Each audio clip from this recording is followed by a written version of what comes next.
A developing nation's finance minister is on hold on line 2, waiting to find out if his government will default at midnight. The red light on your phone console is blinking rhythmically in the completely silent, darkened executive suite. You let him wait an extra 4 minutes simply to establish the exact geometry of who holds the power in this relationship. You stare out the floor-to-ceiling windows at the glittering city below, knowing that with one single word, you are about to absolutely crush an entire sovereign economy.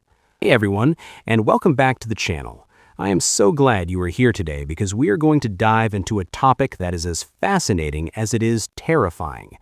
If you are new here, this channel operates in the high finance, wealth building, and corporate power niche, but we look at everything with a deeply psychological and systemic lens.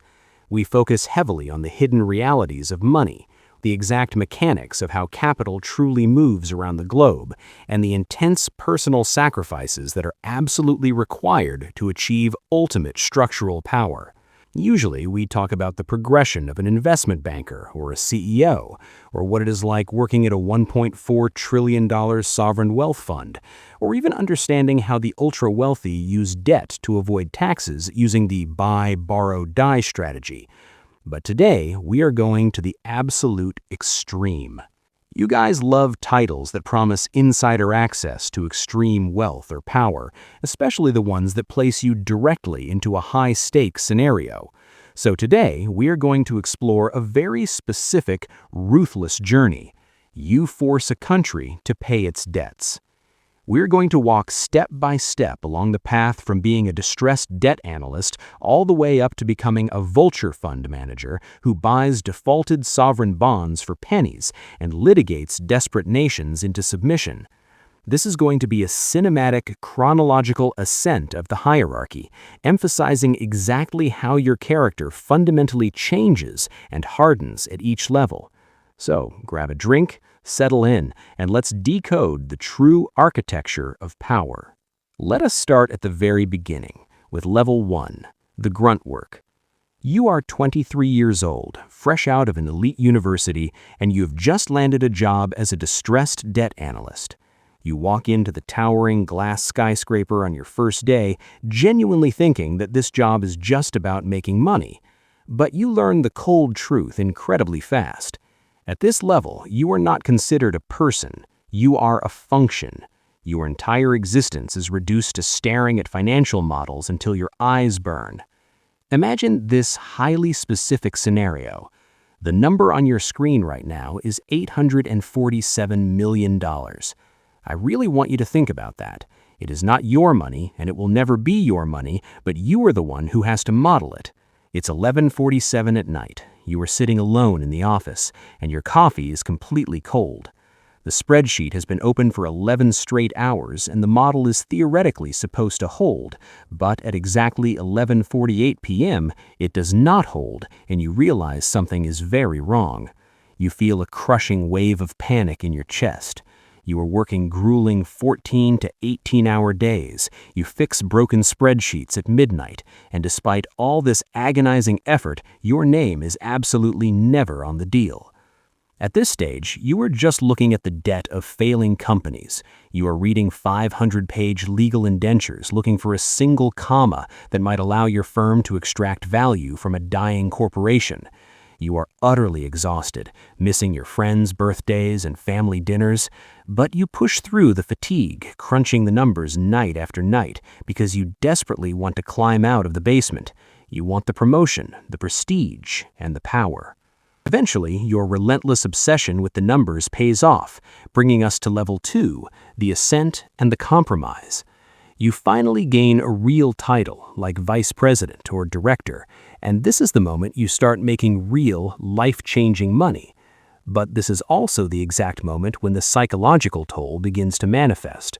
You start to realize that the financial system is built entirely on relationships and leverage, not just math. The flawless spreadsheets you built at midnight were just the absolute baseline requirement to enter the room. The real game is about exploiting weakness. This is where you make your first major moral compromises. You are no longer just analyzing debt. You are actively buying up the distressed debt of mid-sized companies and forcing them into bankruptcy to strip their assets.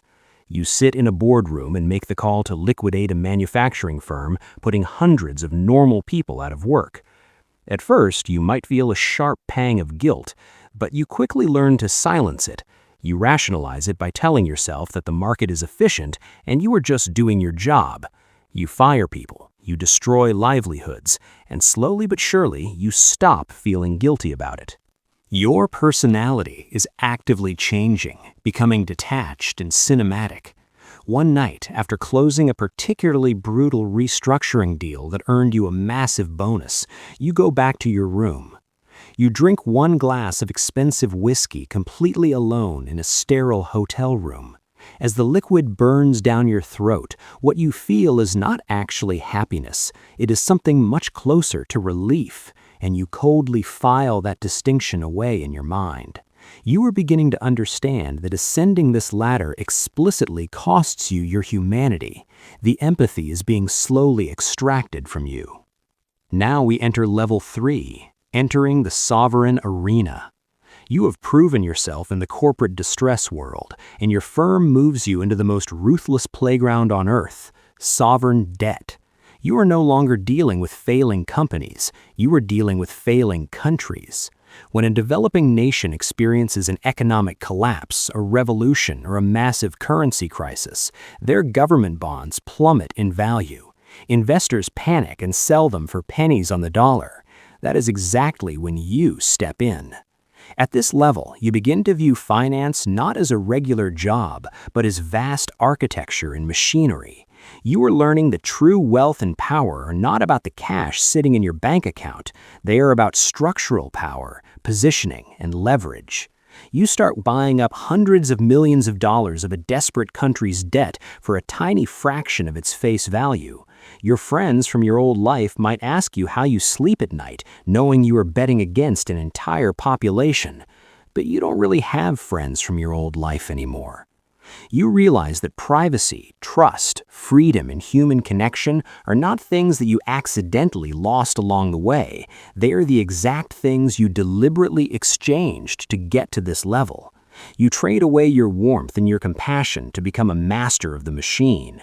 The script of your life now highlights the intense clash between international law and raw leverage. You are learning the deeply guarded mechanics of how capital moves, and you realize that to win at this level, millions of citizens must be viewed simply as collateral. They are not people to you anymore. They are just data points on a macroeconomic spreadsheet. This brings us to level 4, the architect.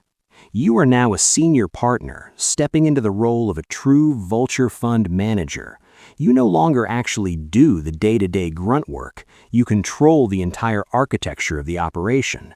You are making terrifyingly massive decisions that move billions of dollars, and your influence is so vast that you can dictate if entire countries can borrow money, or you can force the restructuring of sovereign debt. Let's break down the value delivery here and look at an example of how this actually works. When a country defaults, most normal investors will accept a haircut, meaning they agree to take a loss and accept maybe 30 or 40 cents on the dollar so the country can recover. But not you. You are a vulture fund manager. You buy the debt at 10 cents. You refuse to participate in the restructuring, and you demand to be paid the full 100 cents on the dollar, plus years of compound interest. When the country says they cannot pay because their people are starving, you take them to court. You litigate desperate nations into submission. I want to pause here and note that the following specific historical example is outside of the provided sources, but I am including it so you can independently verify how this structural power actually works in the real world.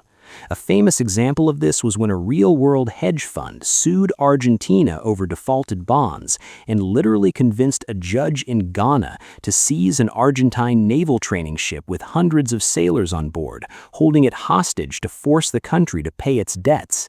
That is the exact level of leverage we are talking about. Back to our scenario, you are orchestrating this exact kind of global siege. You are tracking the sovereign nation's assets around the world, commercial airplanes, central bank reserves, international trade shipments, and you are filing legal injunctions to freeze them. You are choking the country off from the global financial system. But look at your personal life at this level. You have achieved unimaginable wealth, but your isolation is absolute. Your marriage has become nothing more than logistics. You and your spouse manage schedules, properties, and public appearances, but there is no warmth left. You sleep poorly on ridiculously expensive sheets, constantly wired by the global chess match you are playing. Your social circle has shrunk completely, down to only those who also control massive amounts of capital. You're a king, but you live on an incredibly lonely island. Finally, we arrive at level 5, ultimate structural power. This brings us right back to the exact moment from the hook. The developing nation's finance minister is on hold on line 2, waiting to find out if his government will default at midnight. You let him wait an extra 4 minutes, simply to establish the exact geometry of who holds the power in this relationship.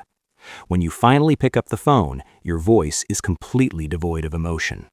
The finance minister begs you. He tells you that if you force this payment, they will have to cut public health funding, schools will close, and there will be riots in the streets.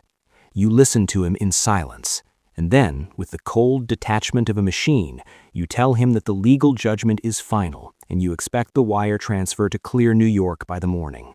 You hang up the phone. You have done it. You have forced a sovereign country to pay its debts, securing a multi-billion-dollar windfall for your fund. You have reached the absolute peak of the mountain. You possess ultimate structural power. But you are completely unrecognizable from the person you used to be. The psychological toll is complete. You have traded away every last ounce of your humanity, and in return, you have literally become the machine itself. And this is where we have to zoom out and look at the deeply cyclical nature of this entire system. You stand up from your massive desk and walk over to the glass. You look down from your tower at the streets far below. Down there, in the early morning light, a brand new 22-year-old analyst is just walking into the lobby of your building. They're heading up to the bullpen to open a terminal for the very first time, genuinely thinking that this job is just about making money. They have no idea about the moral compromises, the profound isolation, or the sheer psychological cost that awaits them. But they are stepping onto the ladder anyway. The machine just continues. Wow, what an absolutely intense, dark, and fascinating journey. I really hope this deep dive gave you a profound understanding of how capital truly moves at the highest levels, and the brutal reality of what it takes to wield that kind of power.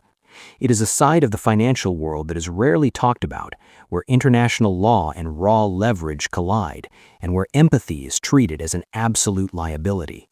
If you found this step-by-step breakdown valuable, please do me a huge favor and smash that like button right now. It really helps the channel grow and tells the algorithm to push this content to more people who want to understand the hidden architecture of the world. And if you haven't already, make sure you hit that subscribe button and turn on notifications so you never miss another deep dive into the psychology of extreme wealth and corporate power. Now, I have a very serious question for you, and I want you to be completely honest with yourself. Head down to the comments section right now and tell me at what exact level would you tap out? Would you be able to make the call to force a country into economic collapse just to secure a massive return? Is the ultimate structural power worth the complete loss of your humanity, or is the cost just way too high? Let me know your thoughts down below. I am going to be reading and replying to as many comments as I can. Thank you all so much for watching. Stay curious, and I will see you in the next video.